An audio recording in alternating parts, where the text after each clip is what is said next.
Fazer a apresentação aqui das pessoas.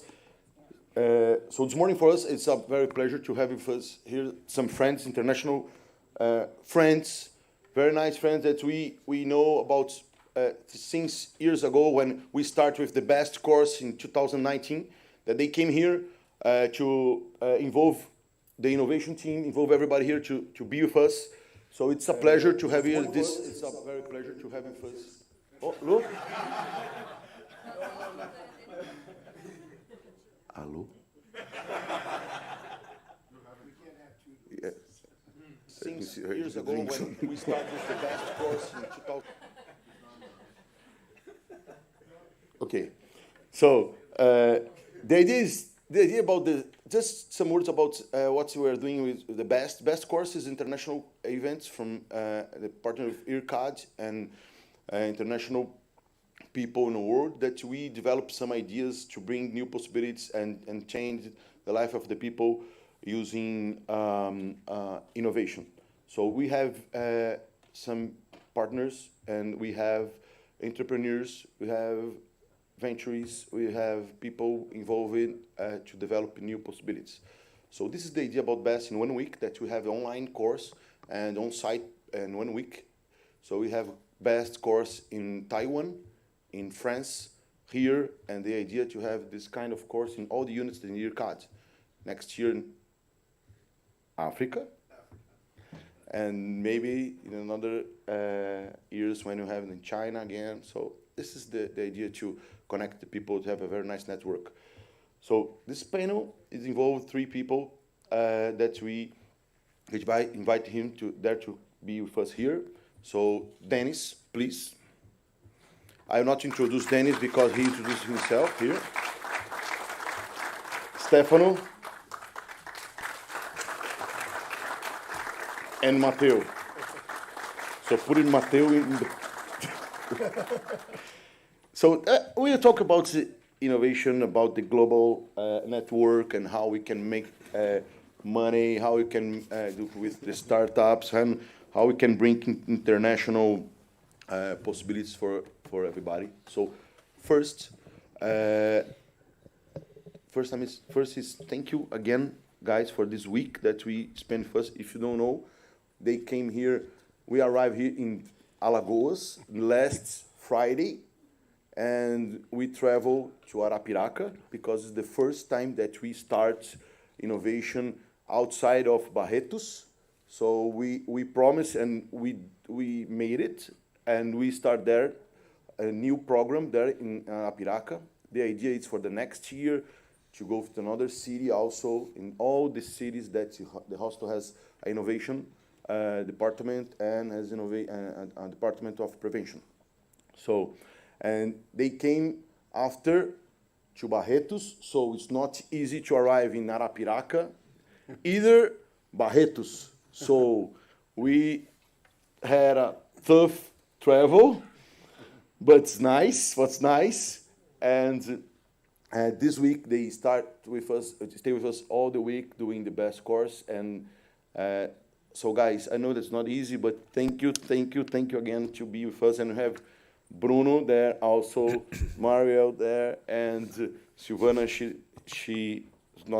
She's Frankfurt now, frozen, and Benjamin also. So, guys, thank you. And the first to start, just a brief introduction to everybody, to talk what we're doing, what we're thinking. That's it.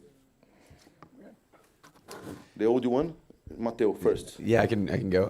Nice to meet all you guys. Mateo, Vargas, background in engineering from Stanford University.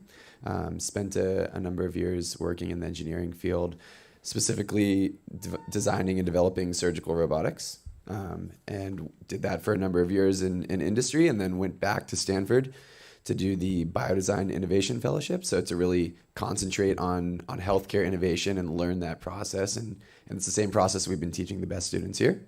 And now I'm with Santé, helping look at future investment opportunities and learning about that process and helping out as well. Good. My name is Stefano Stramigliori. I'm Italian, you can understand it from the name. I did my master in engineering in Bologna.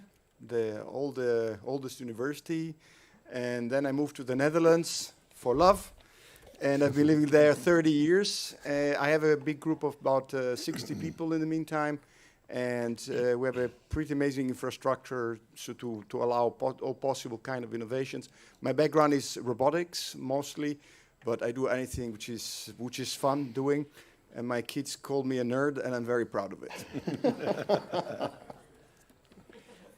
I'm Dennis McWilliams. I apologize for my voice. Yeah, This is mine what also. happens when you hang out with Luis for 1 week. I'm an entrepreneur for most of my life. So I started out starting companies in biotechnology, in medical devices, and electronics and software. And I live in Austin, Texas, and I work now for Santé Ventures. But before, I was starting companies, Apollo Endosurgery, which was a startup company that Luis has used our devices. We started in a coffee shop with one person, and we became a large company over 14 years. And it's a very great journey, and it's very nice to be here, meeting new entrepreneurs and people starting their journey of creation here. It's really nice to be here in Brazil.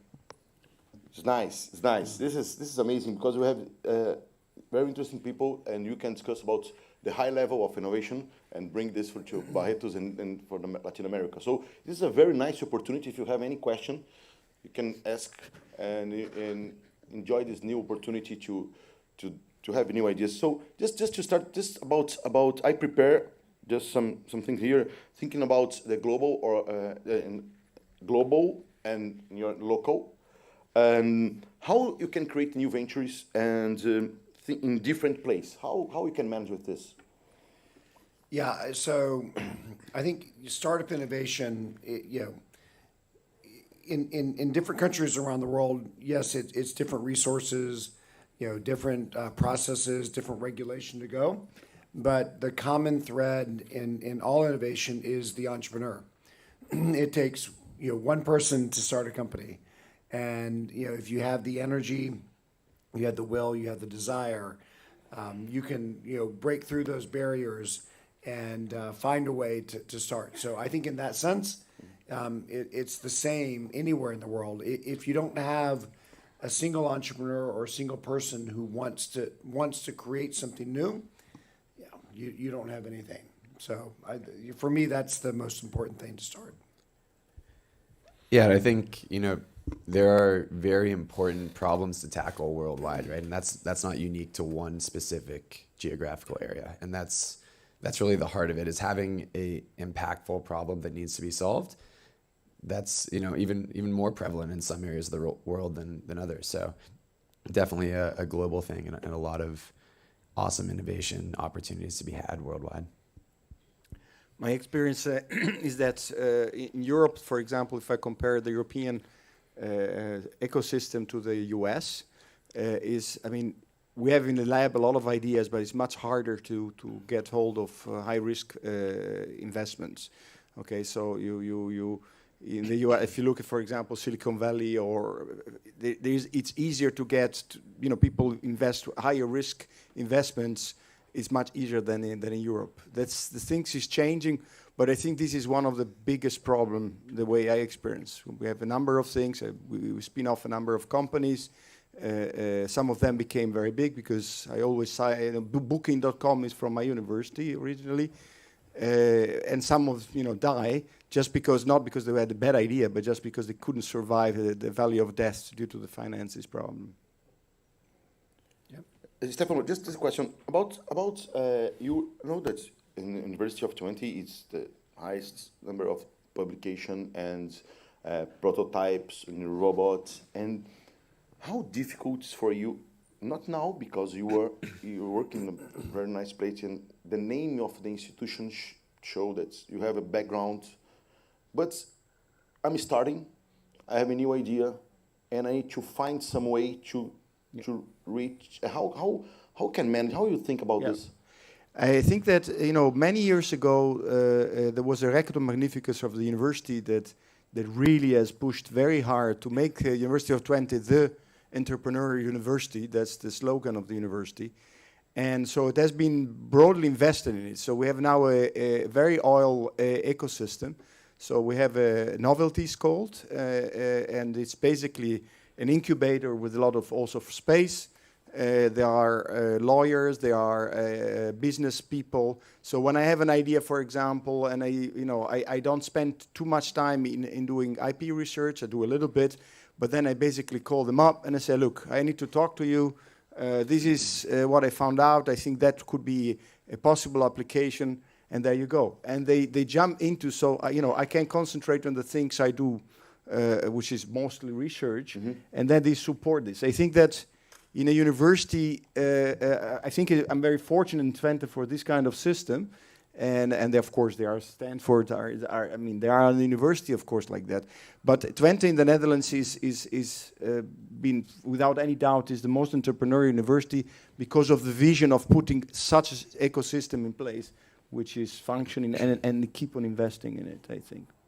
And Mateo, in your idea, how is it difficult for you to reach some companies or to find some companies that can help to develop new products, in your opinion? Because you can develop new possibilities, but okay, you have some sponsors that can help you, the Santé, another one. But how can you reach the companies? How can you show the companies about your prototype, about your ideas?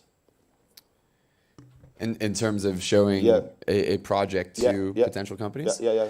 On that side of things, it's a lot of relations, I think, and reaching out through networks. So certainly at Stanford, through the biodesign process and that program there, that's a really powerful network, and it's something that I really learned while I was there, outside of all of the things around the innovation process, is just how powerful that network can be, and making sure to leverage that as much as you can. It works for you guys too. You have a great network here with ERCAD and Harena, and being able to reach out to each other and say, hey, do you know somebody at this company? Is there that offhanded conversation that you can have that gives you that opportunity to have that conversation with somebody at a company and start telling them about their technology? It's nice. So, and we talked about this yesterday. I mean, one of the most important resources you'll find, we always talk about when we're starting companies, yes, you need money. Yes, you need support from other companies, but really you need a network of other entrepreneurs. And, that's what I love about the group here, is the connections with other people who are on their own journeys, solving problems, identifying resources. Your best help is the person sitting next to you. And that's what's great about the network that you're building in Brazil, because, I started most of my companies in Texas. Texas is not Silicon Valley. We're not. It's different. And it's a big state, and there's not a lot of medical and biotech there. So the entrepreneurs, we would get together, and sometimes you get together to share ideas. Sometimes you get together to cry about a failure. Sometimes you get together to drink beer, to celebrate. And that was really, really important for the early days of my companies, was having a network of people like you that I could talk to and call when I had a problem. Yeah, this is very nice. Speak, because one question is about if you can just add something or ask, the reality that you have here is, okay, I don't have money. How can about the validation of the process, how can I start, because I don't have money, and how can I manage the validation of the problem if I don't have money? So that problem is the same problem anywhere in the world. So it may feel harder in Brazil to say that you don't have money, but it's the same. We have the same problem in the United States, where if you have the idea, where do I find the money to do this? And so, certain things cost money to do, but a good idea costs no money, right? And so a lot of the process is taking the idea and refining the idea. It takes time, but it doesn't always take money. And so, I think spending the time to make sure the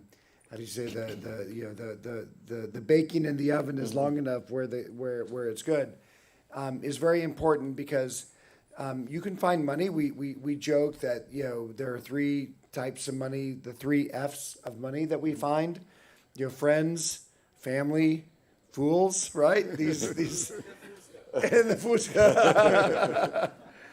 That's the same everywhere. And we all start small. We all start with small amounts of money, and we cross the bridge, we cross the milestone, and then we see that the idea is good, and then we go to the next one and the next one. It's a long journey for everybody, but that's why I'm saying, like, it's so important that, you know, you have the entrepreneur who's inspired, who spends the time, who invests the time to move it forward. That's the important piece. No, it's one thing is we are talking about money. Okay, we have, but the idea is we're talking about healthcare, and health. It's difficult because I think that we spoke this week about this. We are not talking about things. We are talking about person. We talk about lives. If you have any problem with your device or any your idea, you can kill the patient.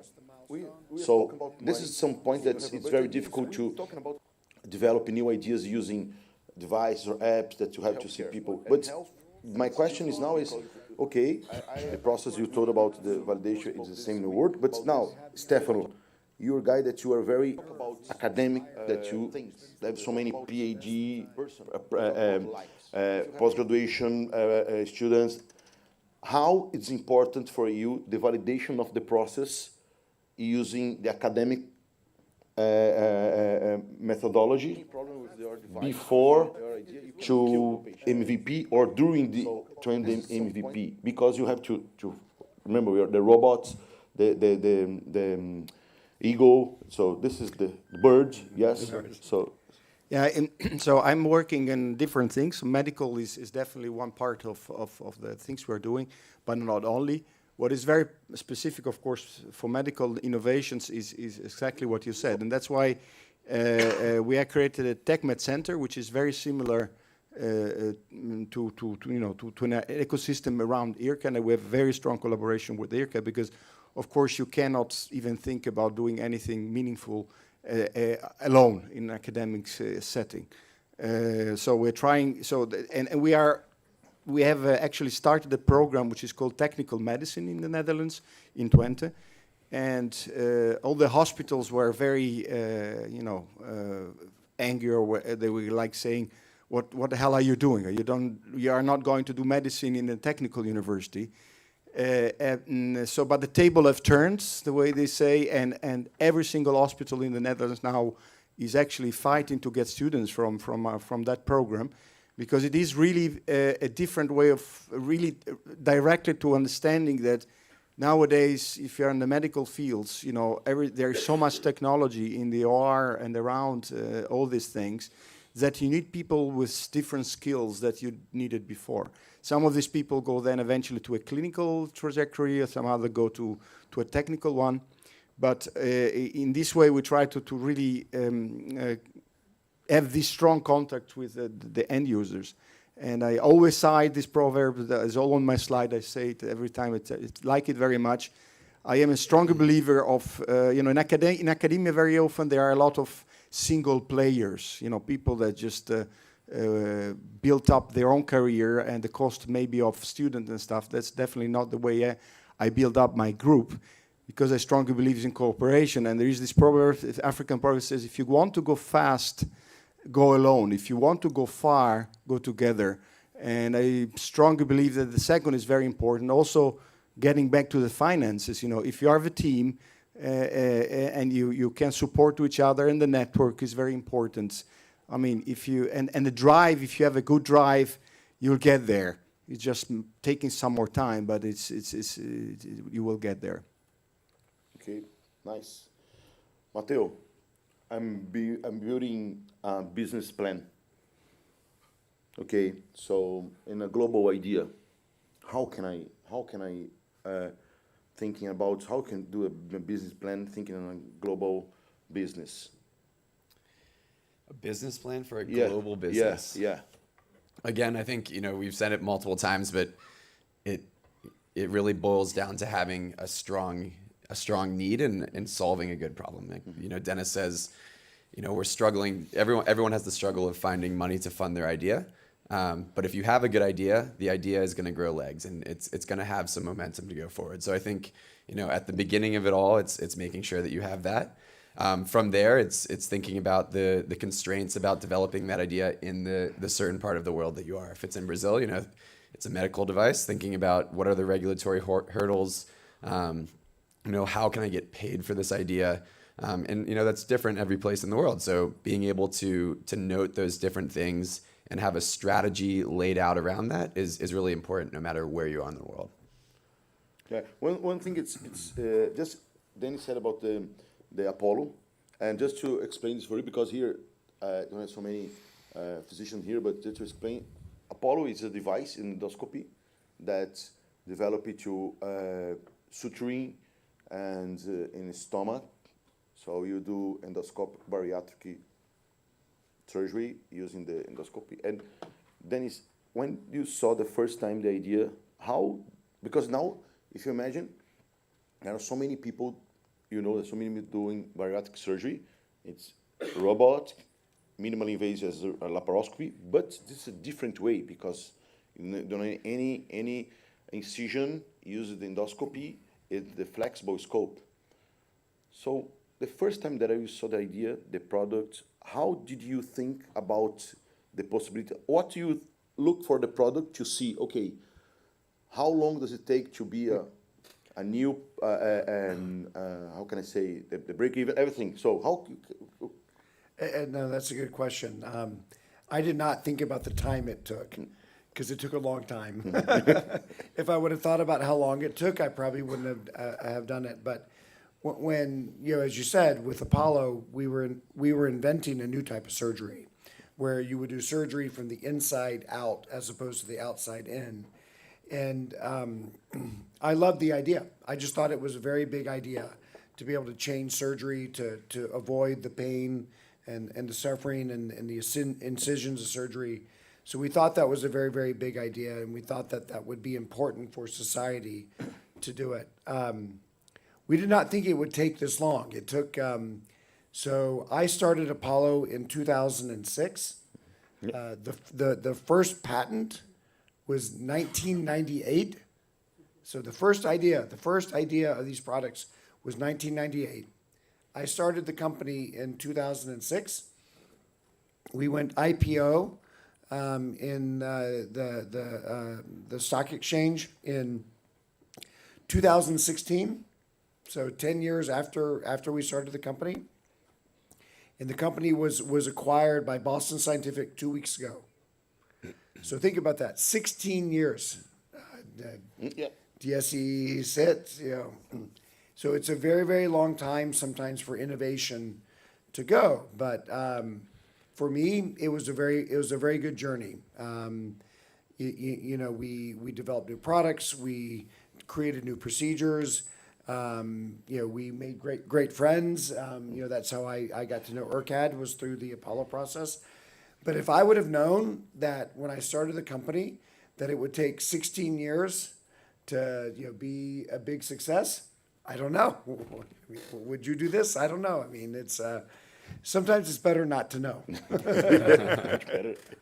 So and Stefano, how difficult is to talk with the doctors and the physicians and about innovation?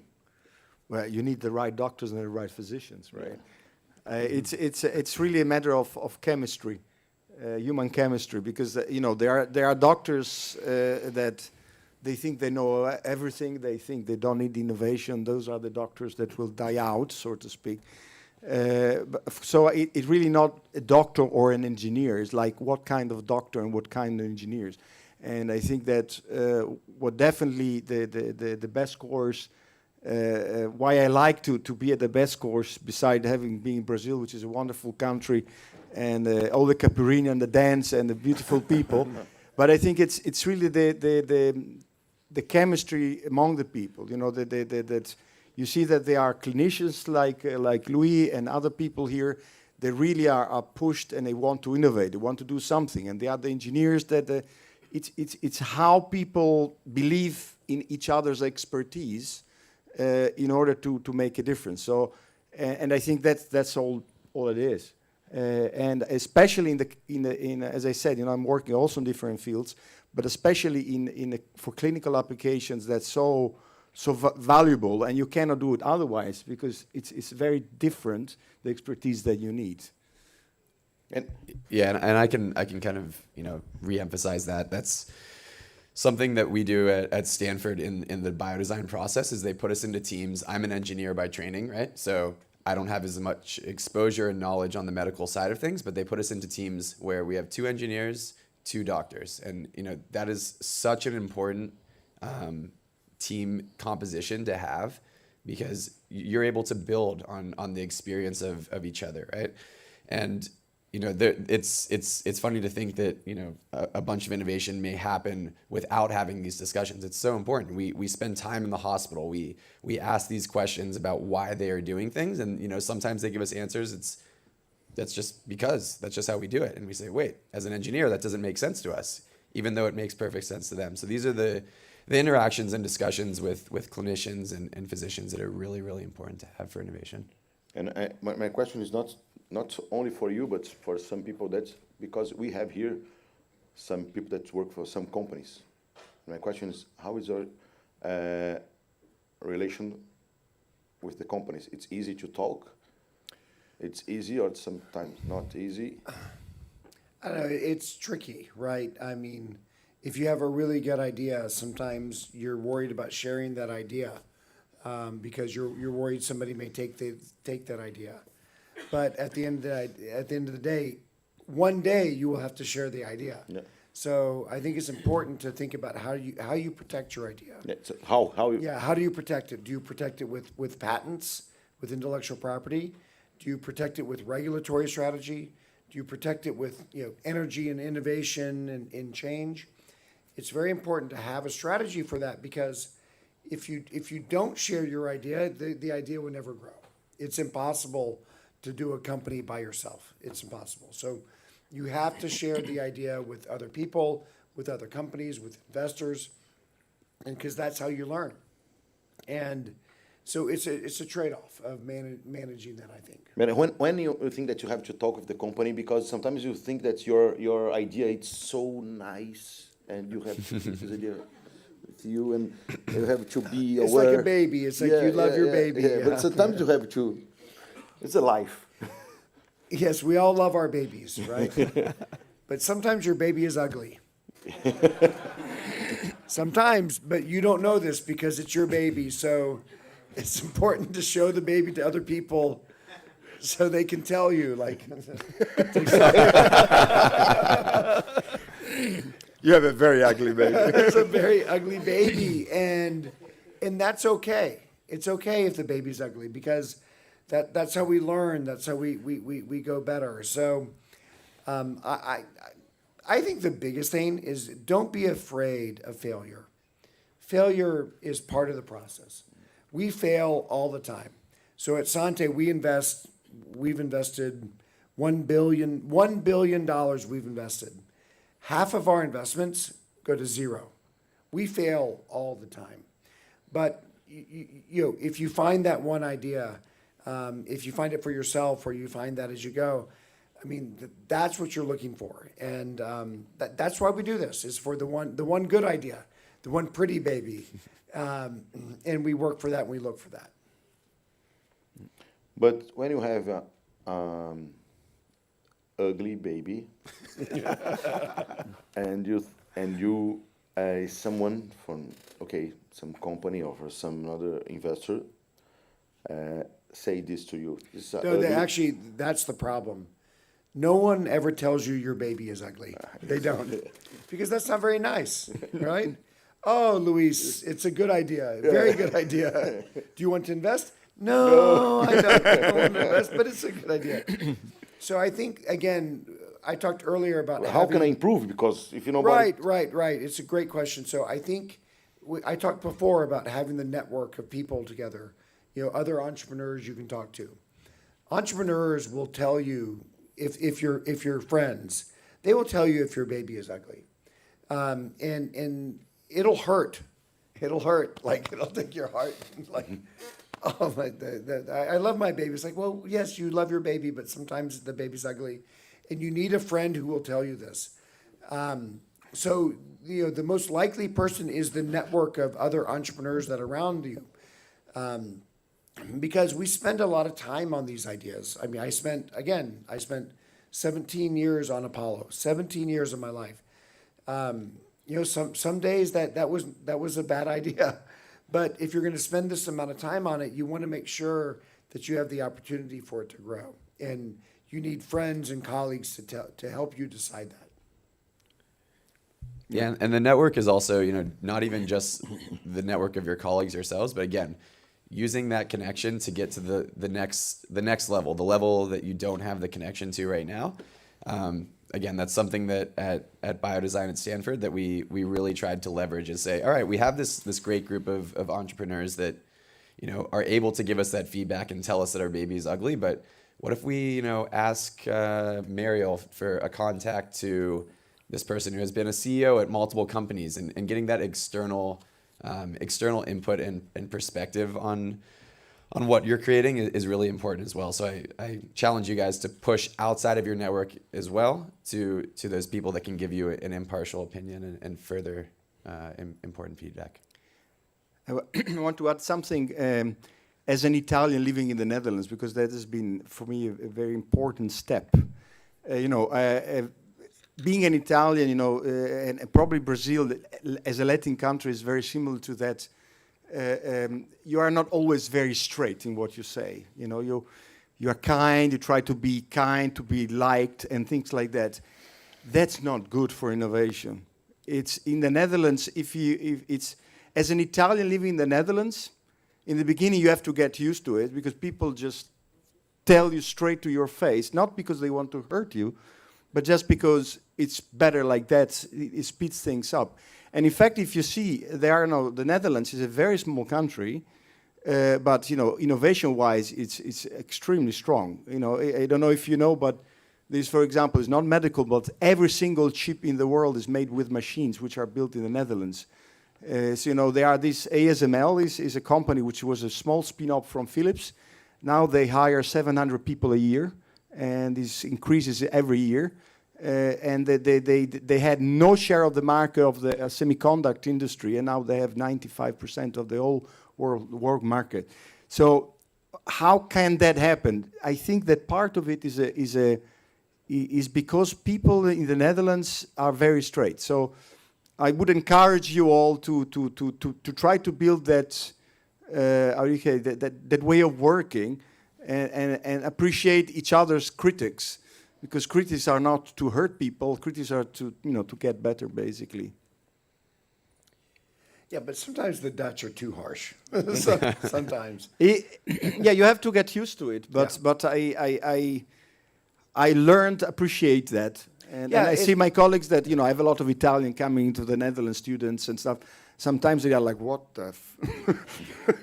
And I say, that's the way it works here, but, try to see the good side of the story. Yeah, I think it's a balance, right? We talk easily about saying that the baby's ugly and sending it out into the cold, but that is hard. And sometimes you're right. Like, sometimes your idea is right, and just the world needs to change. So there's a balance of that, I think. And yes, you need people to tell you, very harshly that this is a bad idea, you should not do it. But sometimes you need to ignore that. And you need people who will inspire you, will tell you, like, wow, if that idea worked, that would be really, really important. And I found as an entrepreneur that I needed both people. I needed people who would tell me that this idea is too hard, you shouldn't do it, you should do something else. And I needed other people who would get inspired by that idea, who would come on the journey, who would say, okay, yes, this is very, very hard, but I want to join the journey with you to go do that. And and that's important, I think, because you as the entrepreneur need the inspiration sometimes. You can't be the only person behind it. So. One just something to add is I remember that in Monday night we were discussing about the first dinner. And one idea that said, and it is this week. It's not a sprint; it's a marathon. And the innovation, it's a marathon. You have to be. And so is the week of best. The week of best is a marathon. You know, the question, the idea is about sometimes you fail, sometimes you fall, and you have to stand up and start again. And one thing is, I lost so many times in my life because I'm very shy to do some questions in some audience, because sometimes we thought that I don't did speak English very well. So I have to say to you, this is a very nice opportunity if you have any question, no matter if your question for you is not good, but you have to do this. We have the people here. And why I'm talking about the marathon and sprint, because we are finishing the year, and we're doing I can say, because I heard about everybody here, is a very nice event in the end of the year with international people here. So I think that could be an opportunity for you to have any question to ask, because, you know, after that, in the past, so many times when the people that come here and they left us, okay, oh, I need a question, I don't know if I can talk, do you have the phone and the mail to send a message? No. You lose the opportunity. So I think that you have to add, you have to do a question. So this you have to push. And Mario, please. So let's start. For sure. If you don't ask, I will ask for anyone here. Okay? Do not ask me to sing this morning. Let's do that later. I hope the voice get better. Maybe. Because we need to listen to a good one after the Italian opera. It's kind of hard to you. But seeing a bit about all your journeys, going all these evolutions, going to places that all of us want to go someday. I think normally when we start having a few very short time to talk about the career and these things, we tend to see the bright side. I would like to know a bit about looking back. What are the things that you have learned most about the mistakes that you made, about the things that you would done different to us not to fall in the same problems that you go through? So you want to know about the dark side? The dark side.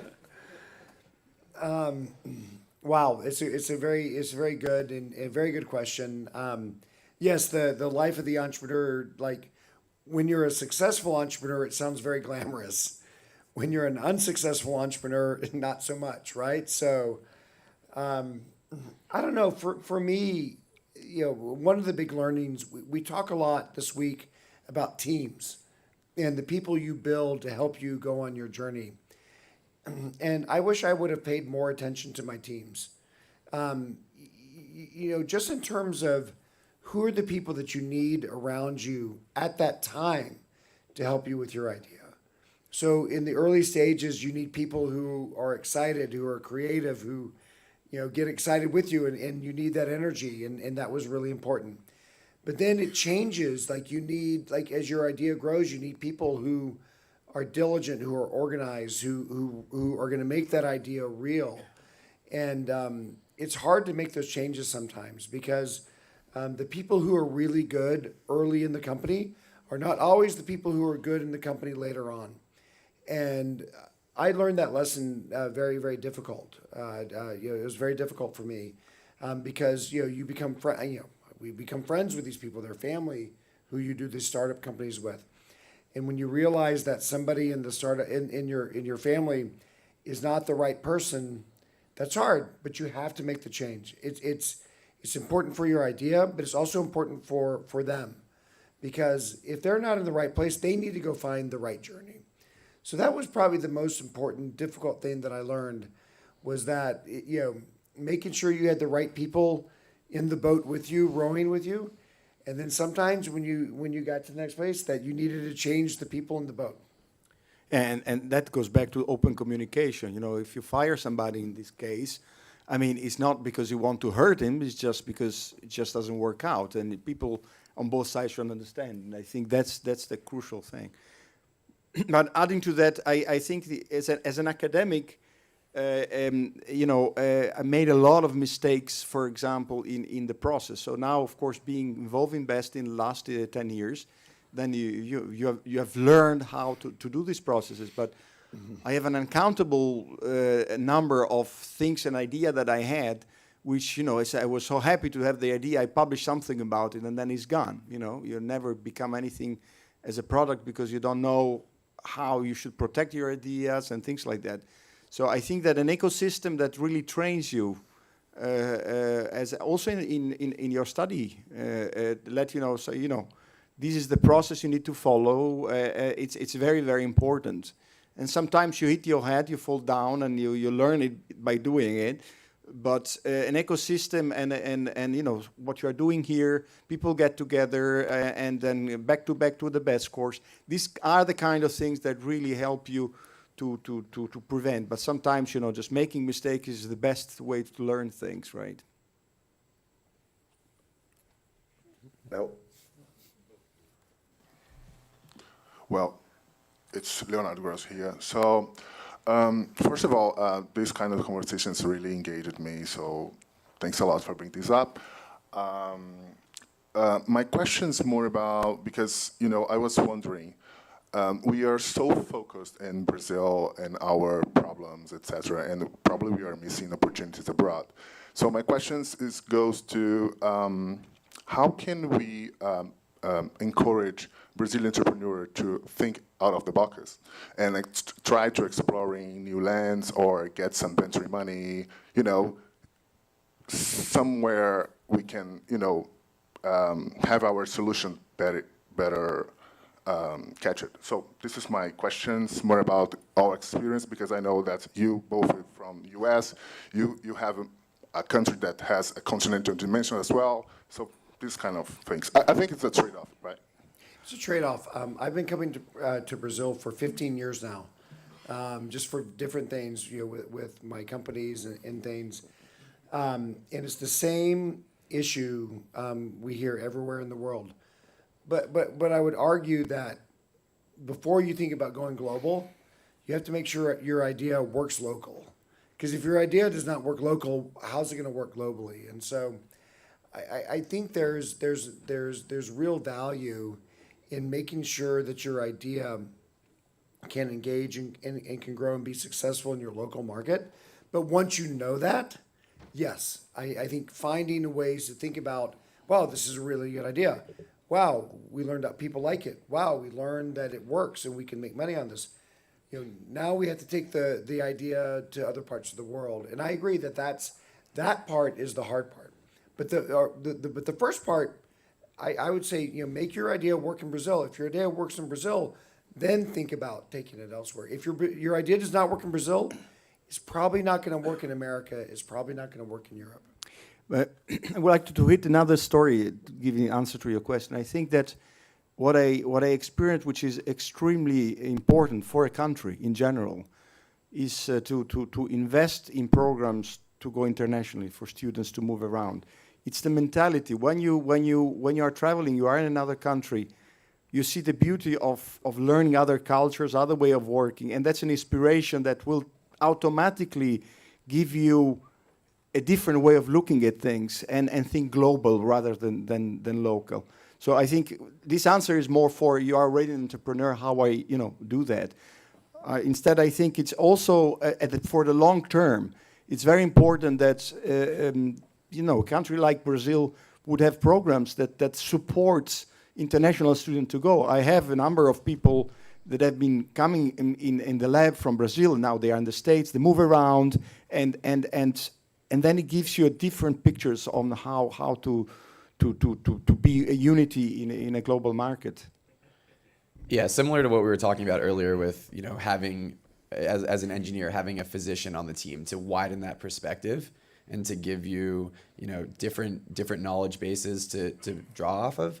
It's the same exact thing. I think, to what Stefano is saying, trying to find those opportunities where you can, immerse yourself in a different innovation culture. I learned a ton just this week being in Brazil and seeing a different innovation culture here, right? It goes both ways, and taking any opportunity you can and really seeking those out, I think is really powerful for helping broaden the opportunities in the network to different countries. Okay, thank you. Thanks so much. So this is very good for the insights, but not only about business, but we can establish a bridge between Brazil and other countries as well. For we can see mutual benefit collaboration between they and you. So we start thinking now. You will find groups like your group. I mean, this group is very nice here, but you'll find groups like your group everywhere in the world. We go to Taiwan for Best in Taiwan. There's a group of Taiwanese young entrepreneur innovators there, and they talk about the exact same problems. So you're part of a village, and just remember that. And everyone who's in the village wants to help. We all want to help. We all want to see innovation take off in other parts of the world. Mateo, you said in the beginning that you want to look for big problems, right? Because they're worth solving. That's important because the risks are also significant in the beginning, right? The risks are left and right? Is it a real problem? Can I solve it? Can I build it, right? Will I be finding customers? And Dennis, you were having that example of the ugly baby, right? And so I have a 2-year-old now. She's it's beautiful. I love her. I'm sure she's beautiful. Yeah. Exactly. So my thoughts been now, using that as an example, right? You happen to have an ugly baby. You think she's a beautiful baby, and if you ask your family, they probably mean well, right? So they might not be that honest, but at least you get an opinion, right? But it's probably a bad idea to take her out of school, send her to modeling school, to then figure out she will never get any gig, right, as a model. So also from your investor side, right, how can you best maybe advise also any startup to get out of the world of wish belief? Because also being told it's an ugly baby is an opinion, right? What are you looking for maybe in terms of evidence, right, and underpinning to get out of an opinion into facts and knowing? Exactly. So the question is really, there are different types of ugly. Some you can grow out of, right? Yeah, we know the swan, right? The swan is, you're born very ugly and grows very beautiful over time. Ideas are like this too. So maybe the baby is not pretty early, but will grow and be very beautiful. And we don't know sometimes, but there are certain problems you cannot solve. Like if your idea does not solve a real problem, if the market for your idea is not very big, we can't solve this. So, I think as investors, we feel very comfortable taking scientific risk, taking technical risk. Because if science says it doesn't work, it doesn't work. And we're okay with that. We do not like taking what I would say market risk or need risk. Because if we have an idea and people don't like that idea and they don't want to use the product, that's very hard to fix. But that can be a trap too, right? I mean, we said earlier, I did not think 10 years ago that I needed a supercomputer in my pocket. And now we all have a supercomputer in our pocket. Everybody has one. So, sometimes the timing is important too. Like sometimes, I always joke that my best ideas are 10 years too early because they take a long time to go. And, you just have to keep that in mind. Something I would like to add, which I push, and which I think it's really a big problem in my student, and in society in general, is really a critical attitude. So you need to dream, of course, but then, as you're saying, at a certain point you need to come down and say, okay, wait a second, what is this? To go to the fact, to try to find the truth, right? And far too often we leave, and you see it in all levels, not only in students. Students, I tell my students when I start a new course, I say, don't trust me. I should be able to convince you that what I'm telling you is true, but what I'm saying, you shouldn't get it because I'm saying it.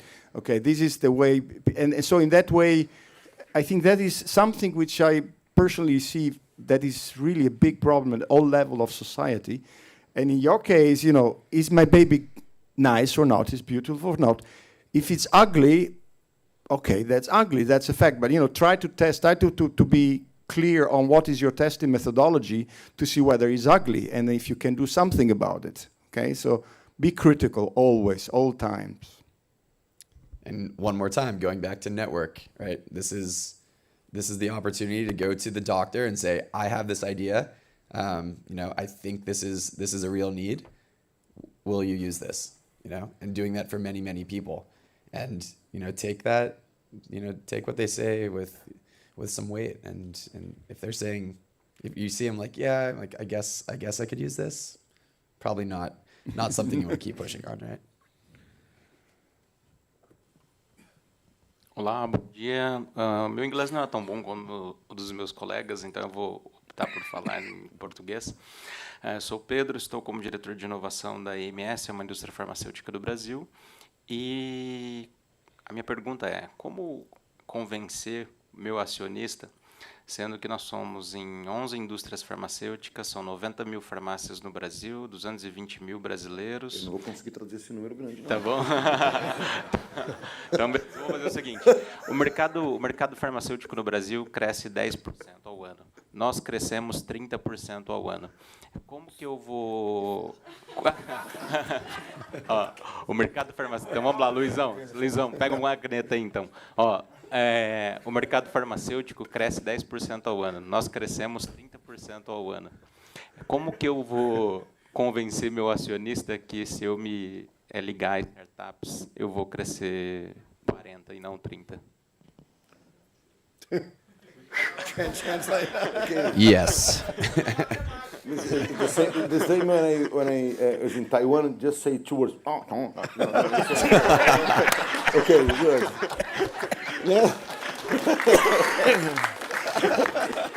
There is the pharmacy in the world is growing fast, and there is how could convince the shareholder to invest and to in this possibility, because the pharmacy. Yes, a lot more than that. For sure. The numbers of Brazil, 200,000, 4%, 20%. Okay, it's huge, No, the Prata, he told me this once when he convinced the Garth Brooks to send money to the hospital. Yeah. Yes, he told that he brought his son to translate to him the conversation, and he asked, he said to his son, have to say that I know that so many artists are famous, but you are more famous than Beatles. Beatles, yeah. And his son, no, I don't tell this. Beatles? Are you crazy? I pay for you to come here to translate to me, and you have to say I pay the business club. So I Okay, try fine, to convince. fine, So fine, no, fine. how to convince this? Sorry. Pedro. So I think the general question is, how do you convince investors to invest in your idea? Not investors. The corporate share. The corporate shareholders. Yes. Wow. Well, I mean, actually, it's How I increase more with startups than without startups? How can prove that this idea is important? Yeah, well, look, I mean, this is why startups exist, right? I mean, startups exist because they create ideas that big companies do not want to create, right? That's why we're here. And that's a good, we say it, a tension, right? A tension between, you have the big companies who are big, fat, and lazy and don't want to change, right? Because they're making a lot of money on the current market, the current situation. And as startups, as entrepreneurs, our job is to change that, right? Our job is to, disrupt their markets. Our job is to make their life harder, to take over their markets. So I don't know. I find it very difficult to convince shareholders and the companies sometimes on these ideas, because again, they're very comfortable. They're very comfortable in their current businesses, and so usually you have to inflict some kind of, some kind of pain, like some kind of discomfort for the big companies where they see like, oh, well, this idea is a good idea because it's taking, enthusiasm or it's taking, market share away.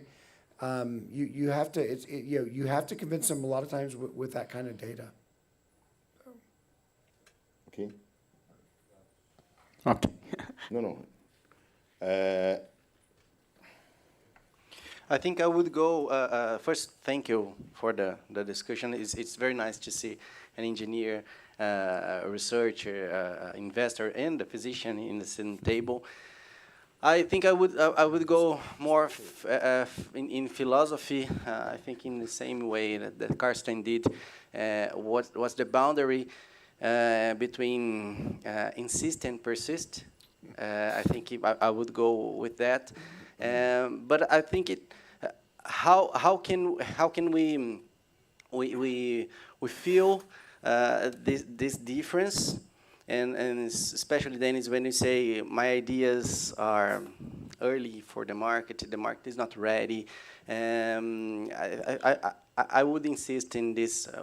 What is the boundary between insist and persist, and when can we? I know that's no right answers, but yeah, I understand. Yeah, it's a personal. A lot of times it's a personal decision.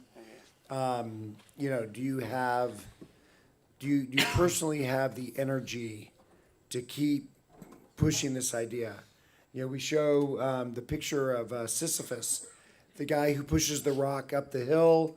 Every day the rock rolls down the hill and you have to push it up again the next day. That's the life of an entrepreneur. Every day you're pushing the rock up the hill. And so I think a lot of it is how many days do you want to do that? It's like, there were days at Apollo where I was tired. I was done. I wanted to go do something easier. But you just keep going, and you keep pushing the rock up the hill, and then you get to the next hill. Sometimes the rock rolls back on top of you and kills you, and it's okay. So I don't know. I just think it's to me, that is a personal decision of you assess the people telling you that your idea will not work, the people telling you, oh, it's a great idea, you should keep trying, and decide yourself, how do you feel about that? That's the only way I know how to answer that question. I like the metaphor with the rock, because sometimes you can change the rock, but if you keep the metaphor of the baby, you can change the baby. Thank you. Depois você. Hello, my name is Lucas. Thank you so much to share your journey. Is really inspiring. My question is related to your investor side of the story. You have a lot of money to invest, and you said something really interesting, that you know the truth when you ask if the person would invest on your idea. So I would like to know where you are looking to invest your money. Yeah. Where are we investing? So Santé, our venture capital fund, we have very specific areas where we like to invest. We invest only in medical. So medical device, biotechnology, and health services. We invest early. We're early stage investors.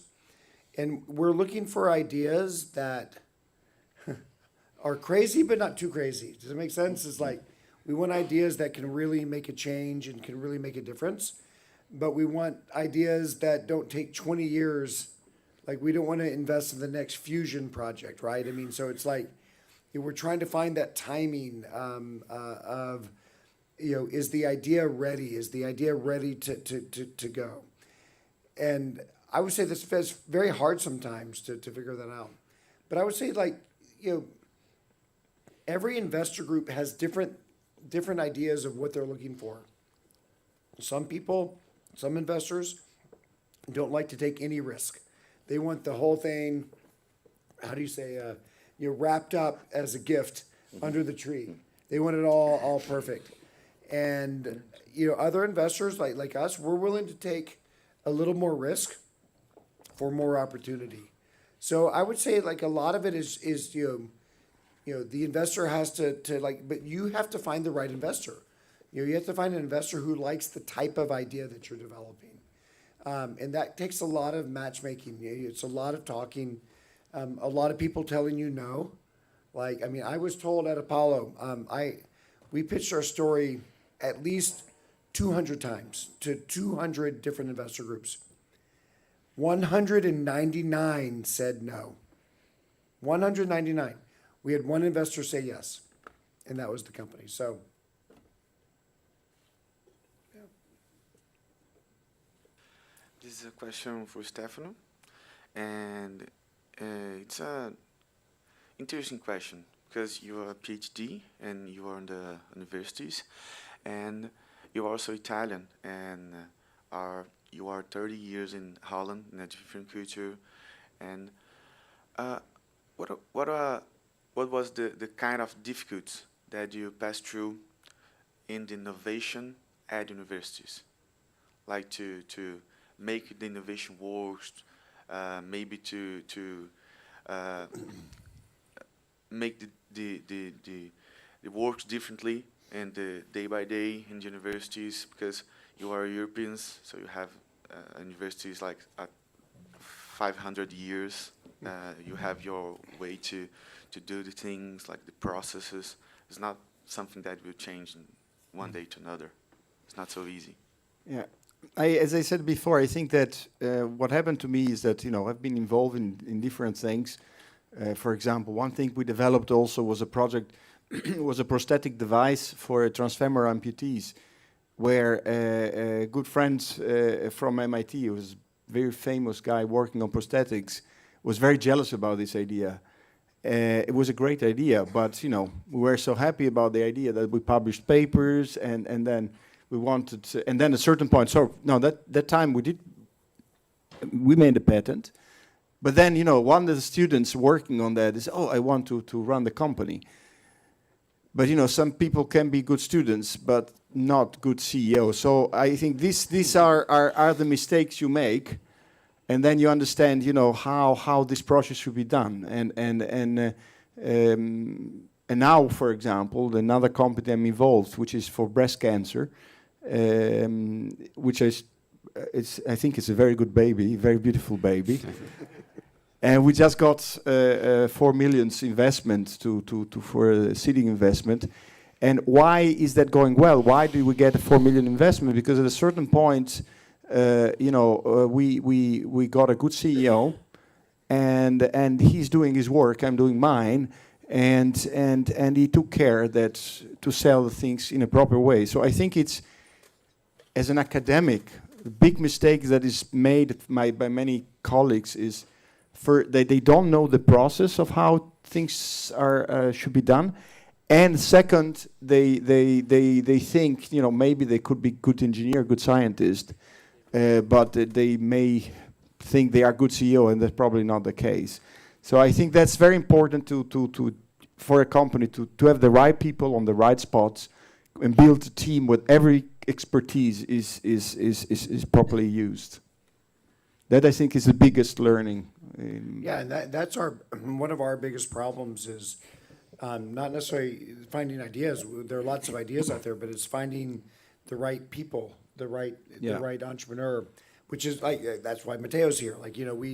We actually work to train the next generation of entrepreneurs to teach them how to do this, because it's very difficult, and you need to have the skills to do it. And assets in every organization, spin-off is just one. But every single organization, the most important thing is, of course, that the assets is not the infrastructure, are the people. And the qualified people and the team you can trust, and no single players. I had in my academic career, the biggest mistake I made absolutely is to hire some people that seem to be good, scientifically speaking, and were single players. Got rid of it, now everything is fine. I didn't kill him, by the way, but... Professor Stramigliori, I have a question for you. I don't know if you know, but what could you comment on the technology transfer at Twente University? How much of that is licensing, and how much of that is company creation? And another question is, how much how many projects do you have with like large companies that are like that they fund within the university? You know what I mean? Like you agree early on on specs and they fund. I don't know the real statistics. I know that we have more than 1,000 spin-offs created. But the way it works is basically, if me or some colleagues have an idea, we get in contact with Novelty. So we have a system in which there is a fund created at the university to support innovation. So then basically, if this idea, all the costs for filing and all these kind of things, lawyers is covered by these funds. And then at a certain point when you want to start, you want actually to use this, they support the get in contact with some companies that can be involved. Okay, you have different ways. You can create a spin-off, or you can, of course, license it. But there is a process in which basically they support you to find out in which direction you want to go. You want to get rid of the idea, sell the patents, or you want to do it a spin-off yourself. So the coaching phase in this is very fundamental, and we did in different innovation different things. Sometimes we just solve the IP, and sometimes we start some spin-offs. And then we have a model which is basically a third model. So if you, which I think is pretty standard in other universities, that's if I invent something, then and there will be in any case, in a way or another, income coming back to royalty or something, then 1/3 goes back to this pot of money to support other spin-off.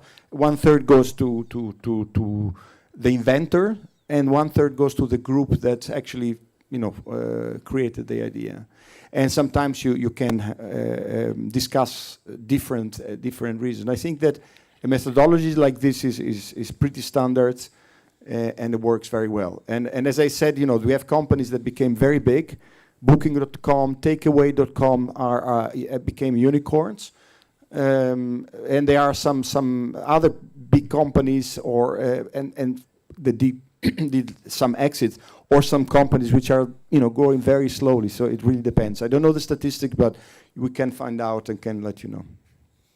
Okay, so the last quick question.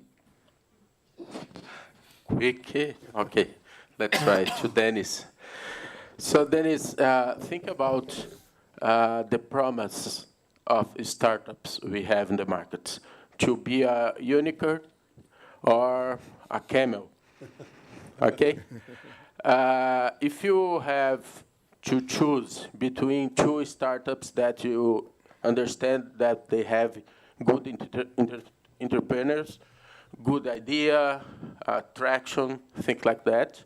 But one is a camel that have a long time in the road, growing slowly, but always growing. Or other that it's a unicorn that get a lot of money, it's growing fast. Think about everything that happened in the last 6 months. And here in Brazil, we have a lot of startups, unicorns, that are demitindo? Firing people. Think about this change. What is your idea? What do you choose to invest? Are you asking me as an investor or as an entrepreneur? As an investor. As an investor. Look. There's a reason investors like unicorns, because they think they can make money fast. But I think I'm more of a camel person. I think companies, we say companies of consequence, companies that really make a difference in the world. They tend to have strong foundations that are built over longer periods of time. So, as an investor, that means we have to be more patient with our money. So we have to realize that we're going to make an investment, and that it may take time for that to come.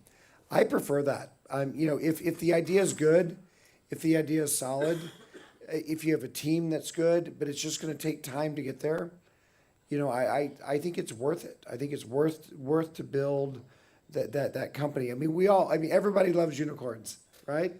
But they're a pain in the ass. They get the horn. Who knows what they eat?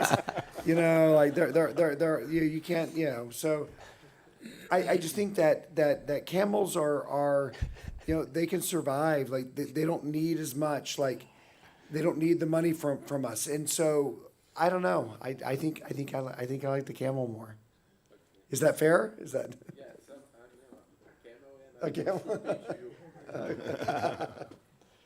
Okay, guys. So I think that we had a very nice, great time, and I hope that you enjoyed this panel, and this thank you for being here with us. I think that I never thought in my life that one day I'm as a physician that I come here to talk about innovation, to talk about these new possibilities. Yes, and one thing is I have to say thank you for the people, the Livia, the translation that she did a very nice job, because I tried to do mine, but it's not so good. But okay, but thank you. It's a pleasure, and I know that again this is very important event that we did this year, and I think that's the most important to bring everybody here, you and all the team here, to Barretos.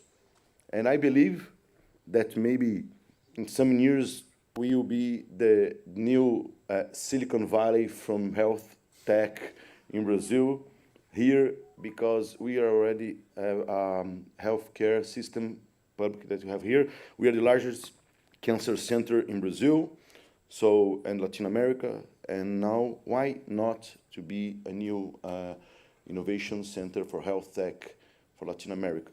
So we have to think bigger to be bigger. So this is the idea. So thank you again. I hope that you have some time more with us next time. The idea is just to say to you that the best course to be here in Barretos in end of November the next year. So I hope that I can find someone here, and I ask the people from the companies to put your people innovation involved of this course also. We have in the website all the registration to be maybe I think that in February next year, and you have to be involved 6 months before to do the online course. So this is the idea. So thank you again. Thank you so much to be here with us to share and inspiration, not only you, but everybody, the people back there also. And I hope that we'll have more panels today, more things to discuss. And that's it. And thank you.